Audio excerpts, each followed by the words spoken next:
As soon as I started making a video, filing a complaint, look what worked! This Kansas race decided it was finally gonna work. It's a little laggier than usual. But, yeah, I actually started making a video. I was gonna be like, I was there at the beginning. I was about to open the race, and I was like, well, I'm gonna file a complaint to I'm filing a complaint because, not 704. I'm filing a complaint because, and then the game just loaded up, right? So that kind of stinks. I didn't get to file my complaint.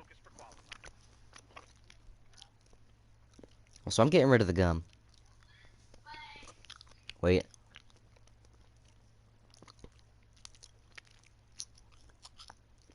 It's been like 2 minutes and it lost its flavor anyways. So that's the very iffy kind. But I'm gonna go to my live stream now. And I'm gonna private it so no one gets bothered by these. Oh wait, why can't you do that in like... Why can't I do that? Oh, but okay, I'm gonna go ahead and qualify. Actually, what I'm doing though is I'm gonna put it in the playlist. And it put it in tutorials. Wait a minute. Alright. It's time for qualifying now for the stupidest named race in history, okay, ever. The Buschy McBusch Race 400. Oh my god. Who came up with a name for this race?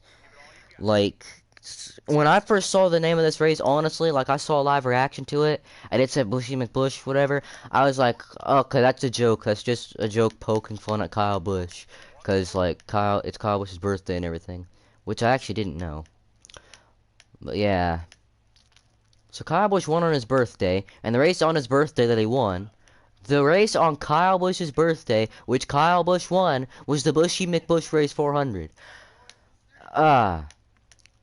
What kind of weird vortex are we living in? Oh crap, there's only one lap of this. Do not mess this up.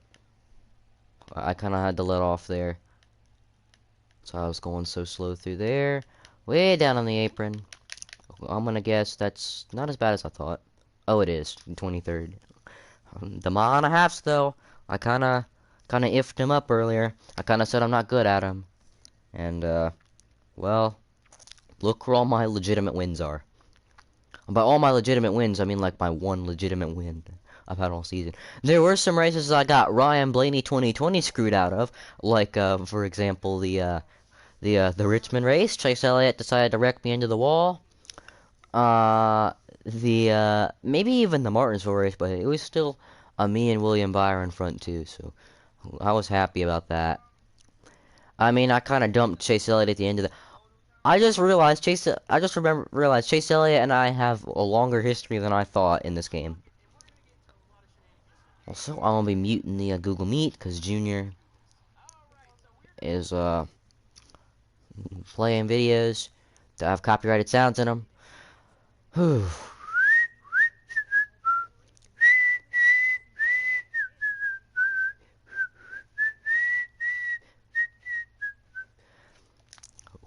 Let's go ahead into the race. I'm pretty sure all that stuff's fine, crew chief. No, I'm gonna skip the cutscene, whatever.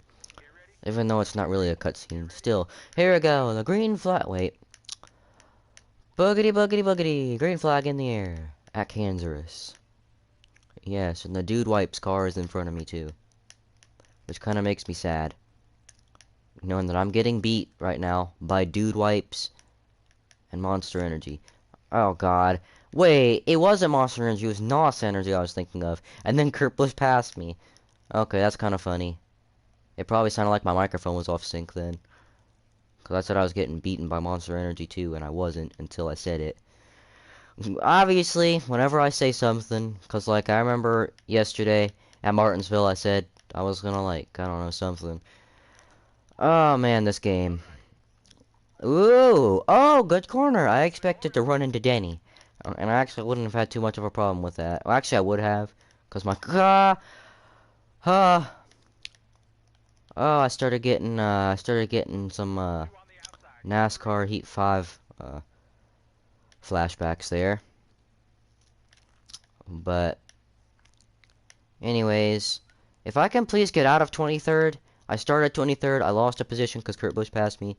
I gained some positions, as in back to 23rd, and then now I'm in 22nd, so that's better than before. Usually this is actually a good track for me, so I don't know what kind of weird game this is. I'm not even doing my usual tactic, because I know that, like, sometimes when the AIs are right on your bumper, it's not gonna work. It only works when I'm, like, last or something, or, like, if there's not a Denny Hamlin right up my ass, you know, it'll work too. But I let off heading into the corner, and then I full throttle it completely through the corner, because, you know, I let off before we got in the corner, and, yeah. Actually, that corner exit worked perfectly fine, though. We do not need to be having any altercations, Anthony Alfredo. Not yet.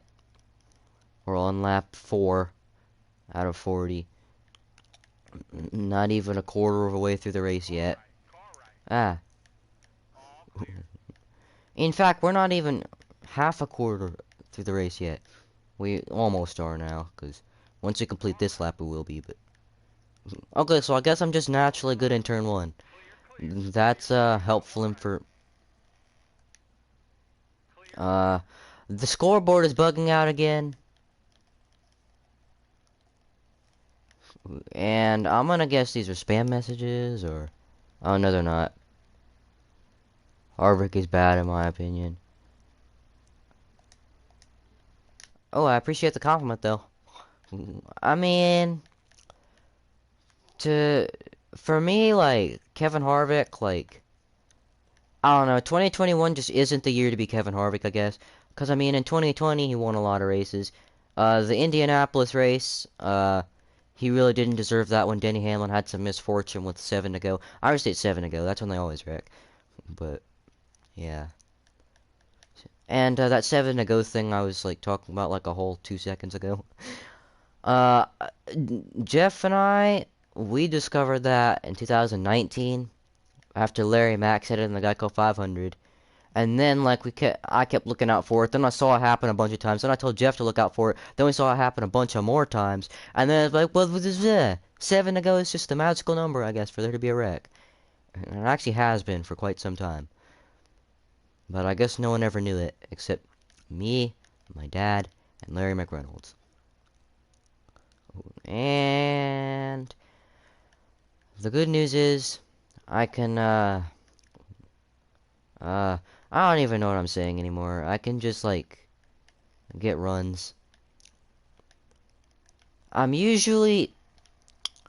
Yeah, this is like NASCAR heat. I'm not good at qualifying at all, but in the race, that's where the car kind of shines, because there's draft. And that means, there's speed. And also there's Ross Chastain.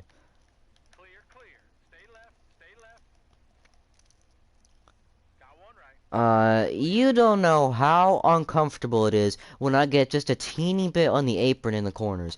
Like, I can just, like, even before it happens, I can feel the car, even when it doesn't happen, I can feel the car just sliding up. And just, like, every single time I go through a corner, basically, but even, especially when I get on the apron, I'm not clear, am I? Nope. Still not clear. I like to arc it into the corners. I'm surprised that corner wasn't any worse than it was. Caught up. Oh god. Kinda a little bit, too much.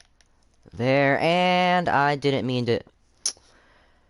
Me and Chase Elliott, it's not even just that it's a Kevin Harvick Chase Elliott situation that makes that funny. It's just because that was an accident, and me and Chase Elliott in this game in the last few races have had altercations by accident. Like, I didn't even wreck him first because I thought because I thought it'd be funny because it's real life. Like, no, I completely forgot about it actually until, like, I remembered, because, like, it was at, I forgot what track. It was at Atlanta. I hooked Chase Elliott into the outside wall by accident, I think. That, or I was just trying to get a caution to come out. And then, I was saying I'm not getting too many fan votes for that one. Then I started thinking of how many fan votes Kevin Harvick will be getting right now. And then I was like, wait a minute, he actually did wreck Chase Elliott. Because, like, somehow I completely forgot about that. So basically, this is very ironic. It's an ironic situation between me and Chase Elliott in both real life and this game. The good news is, the bad news is Chase Elliott's gonna be my rival. The good news is, well, I'm up into 17th, and it said I was 19th a second ago, and I was in the same position. Yeah, the scoreboard likes to have its own freakouts. Or like scoring me a lap down, just because I got wrecked. Like, I kinda get it if there's damage on, but there's no damage. And I never pit anyways when there is damage. So, well, mainly because there's never damage, and when there ever is damage, I try not to wreck myself whenever there's a damage turned on. Oh, this car is not a short run car. Let me just tell you that. This is not a short run car in the least.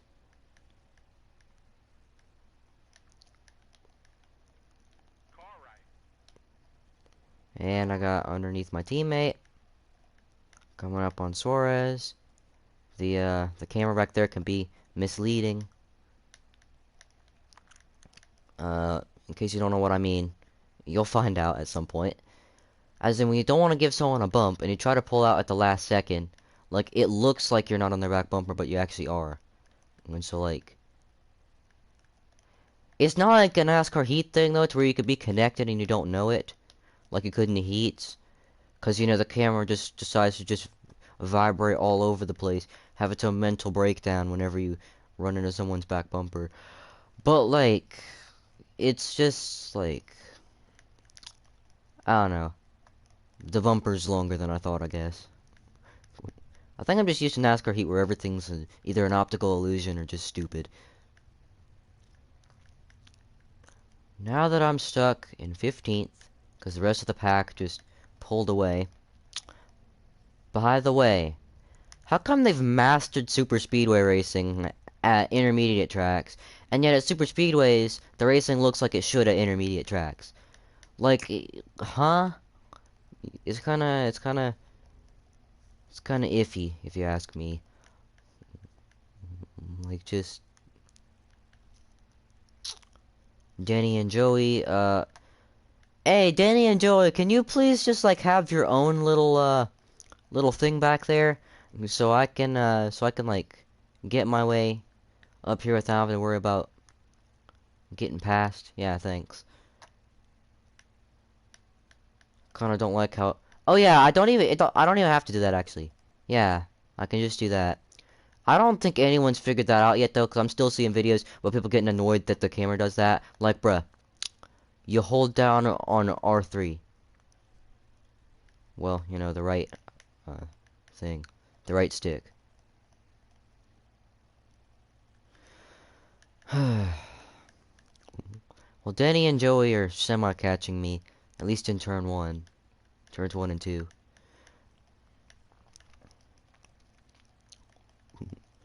And I doubt that I'm catching any closer to these guys up here. But a top 15's still good. Obviously, since I said that, I'm gonna crash into something that's not there. Like, for example, in Heat 5 at the Roval going into turn 1, on the curb in turn 1, if you hit it in the right spot, the car will just stop. It just comes to a dead stop. I actually have that in one of my other things. But yeah. Lap 24 out of 40. There's a lot of laps left.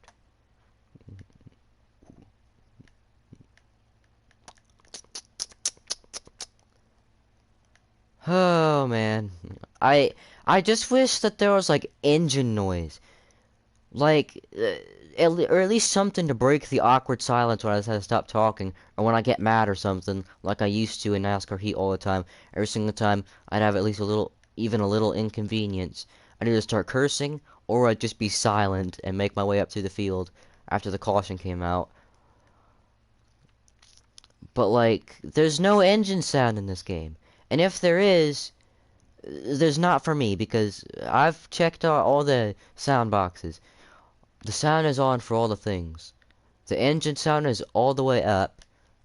The SFX, sound effects, whatever volume, is like in the middle. And then The music volume's all the way down. That's because that's music in the menus. Unless somehow the music... Is the music thing a metaphor or something?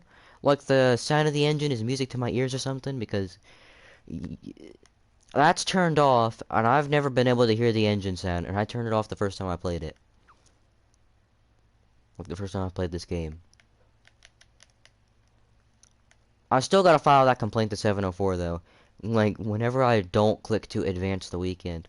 That's what I did, by the way. It's not not just that I clicked and started making a complaint video, then it's like started working. No, I advanced to the next weekend. Like I had to go into the calendar and physically advance. Also, I think I just got dirty aired bad because my car just got tight right there, and I'm pretty sure that doesn't just like. I mean, technically it does, but that's usually when you got tire wear on. Chopping! Oh god. That was almost something very bad happening there. Why is Michael McDowell ahead of, well, people in the race? I get that he won the 500, but come on! I almost wrecked myself off my teammate's bumper. I like how I said that before I even got off. Well, I could have just, like, jinxed that whole thing again. In the meantime, though, I haven't done that, which is good. And what else is good? Nothing, because my teammate's gonna wreck me. Another thing that's good, though, well, something that's actually good, is that these two are side by side, so that's gonna... If me and Chase Briscoe can semi-get lined up here, we can catch these two. I act like it's a super speedway, but then again, so does the game. It acts like this is a super speedway. Why is everyone bunched up? Even though they're kind of spread out, but why does it take 30 laps, okay? Also, if I'm not mistaken, there were no cautions in this race, in both the game and real life, actually. But there have been no cautions in this race. So it literally took 30 laps to get the cars to spread out. That's just a little bit strange, if you ask me. I'm almost into the top 10. Closest I can get to that, though, for now, is going to be 11th. Or 12th, sorry, with McDowell. Not clear? Not clear. Ah, capiche. I'm never saying that again. Let me full throttle it. I demand a refund. Well, actually, I was able to full throttle it, so, thank you for not making me demand a refund, actually. Well, really, you should be thanking yourselves for not making me demand a refund. There we go, car starts driving better now that I'm not behind anybody. That's dirty air for you. And I'm in clean air now. I'm gonna be in dirty air soon, though, because as far ahead as these cars are, it's not the hardest thing in the world to catch them, if you know what I'm saying. So, yeah.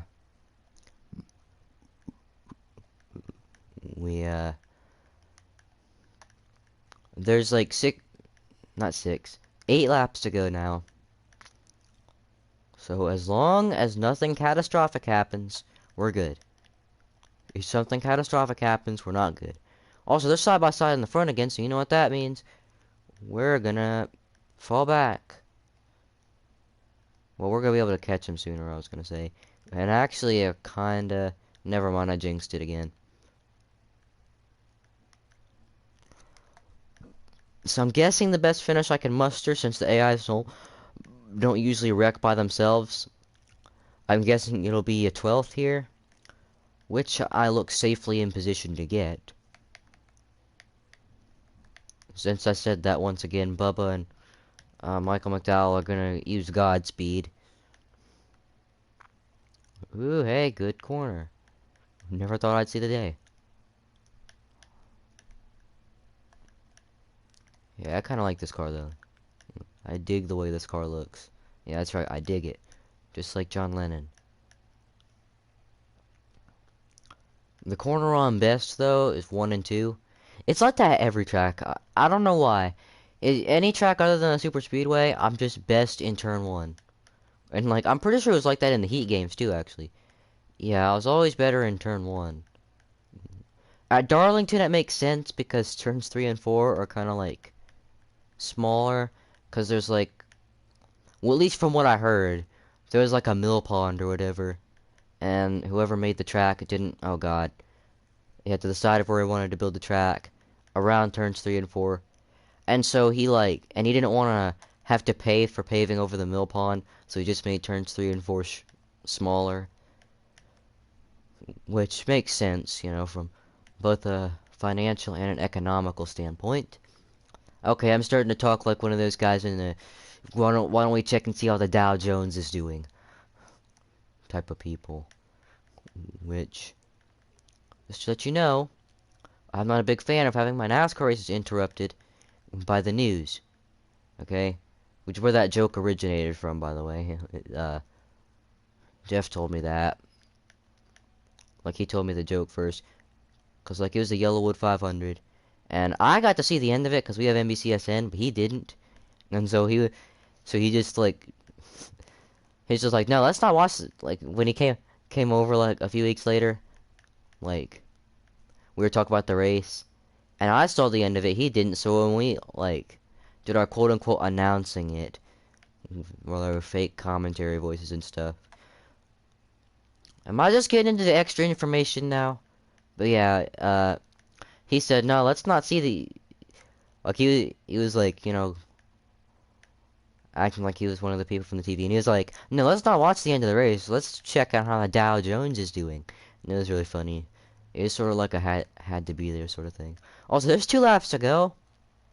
And there's basically no hope of catching this front pack unless I go back there and wreck Kyle Larson or something. Which I'm not going to do, because number 1, I have a contract offer for Hendrick Motorsports, and number 2, well, I'm not really the craziest about cheating for cautions like I used to be. Yeah, I'm just going to run the apron They're catching me. I said I was in perfect position to get this 12th. I swear to God, if I don't finish 12th, and I pressured into a mistake, because well, apparently that's not going to do anything for Kyle Larson. Didn't help himself by pressuring me into that. Here comes Joey on the inside. I think it's a secured, nice and good 12th place finish, which I'll take. It's a top 15. It's not quite the top 10 that I'm supposed to have, but whatever. On the apron, checkered flag, P12. That was actually a fairly normal race. The only normal race, actually, that I think I've ever had so far. Which, that's really, really nice. I actually just got a really, really good race. But anyways, thank you all for watching. I will advance to the next weekend this time. Even though I shouldn't have to do that. Oh man, that ended the streak! In case you didn't know, William Byron and I had like a 5-race streak of finishing 1-2. It ended today. He finished 3rd, I finished 12th. But yeah. That race took way too long to get into. That took like 30 minutes or something for me to actually be able to get into the race. But I guess it's all said and done now. So yeah.